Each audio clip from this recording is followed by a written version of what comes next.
Ji, welcome to my YouTube channel. उम्मीद है आप सब खैरियत से होंगे, लाइफ एंजॉय कर रहे होंगे, भी खुश रहा करें, खुशियाँ बांटा करें और दूसरों को भी खुश रहने दिया करें। अरे भाई हैप्पी क्या बोलूँ मैं, हैप्पी सर्दी वाले एग्ज़ाम्स। एक तो यार एग्ज़ाम्स सर पे हैं, ऊपर से आता जाता कुछ नहीं, ऊपर से ठंड इतनी है कि बस। और मम्मा भी आज घर पे नहीं थी, तो मेरे साथ तो आज प्रैंक ही हो गया। मतलब मम्मा घर पे नहीं थी और मेरी मम्मा जो हैं वो तो उठ जाएँ तो उन्होंने तो मतलब 7-8 बजे वो उठ जाती हैं और 10 बजे तक उन्होंने ऐसा शोर मचाना होता है। मेरे रूम का दरवाज़ा खोलेंगी, कभी चीज़ें उठा-उठा के फेंकेंगी, कभी इतनी ज़ोर-ज़ोर से आवाज़ें लगाएँगी तो मैं तकरीबन 10 बजे उठ जाती हूँ।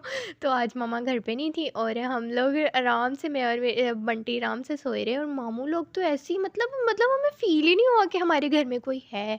हम लोग इतने आराम से सोए रहे और 3 बजे जाकर कहीं हमारी आँख खुली और जब मैं उठी तो इन सब ने तो नाश्ता-वाश्ता कर बना के और खा पी के बर्तन धो के बैठे हुए थे और मुझे खाने को कुछ भी नहीं मिला किचन में। तो मैं बना रही थी अपना नाश्ता।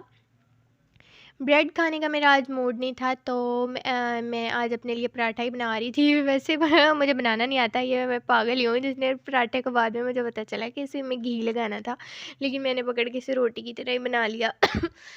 तो जैसे-तैसे करके मैं इसे बेल रही थी और ये मेरे आगे डांस परफॉर्मेंस कर रहा था, फिर भी पक ही गया था और आटा इतना ज़्यादा फ्रीज़ हुआ पड़ा था कि मतलब एक तो मैं हाथ धो के आई थी, तो हाथ मेरे जम गए, ऊपर से मैंने फ्रिज का आटा था, तो वो और ज़्यादा मतलब जम गए और ये पता नहीं कौन-सी शेप की रोटी पक गई थी। फिर जैसे ये बना मैंने सोचा अब मैं इसको सूखा कैसे खाऊँ, तो मैंने इसके ऊपर घी लगा लिया था और मुझे यहाँ पे चिमटा नहीं मिल रहा था रोटी बनाने वाला। मेरी मम्मा तो पता नहीं किस तरह हाथ से ही बना लेती हैं रोटियाँ, उनके हाथ भी नहीं जलते, लेकिन मेरे तो जल रहे थे भई। और फिर मैंने ना मतलब चम्मच निकाला, लेकिन चम्मच भी जो था ना उसे पता नहीं, मेरी रोटी कच्ची थी और गैस भी कम आ रही थी, तो उससे मेरी रोटी टूटना शुरू हो गई थी। तो फिर मैंने अपनी आदत के मुताबिक छुरी के साथ इसके ऊपर घी लगाया था और ये मतलब पराठा ही बन गया था जैसा भी था।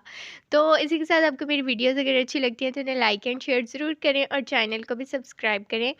एंड देन ये जैसा-तैसा मेरा पराठा बन गया था और मेरी बहन जो है वो हमेशा मतलब वैसे उसे चाहे मैं याद हूँ ना हूँ, लेकिन काम के टाइम आ जाती होती है। मैं तुम्हारी सिस्टर हूँ, इकलौती सिस्टर हूँ, तुम्हारी मैं बेस्ट फ्रेंड हूँ। और ये मुझे बोल रही थी कि मुझे भी पराठा बना के दो, तो ये मेरा एक साइड से जल गया था। जैसा-तैसा करके मैंने इसे भी बना दिया था और वो बना था अमरूद की शक्ल का। और बनाते-बनाते जो है वो आधा वो भी मैंने पकड़ के जला दिया था।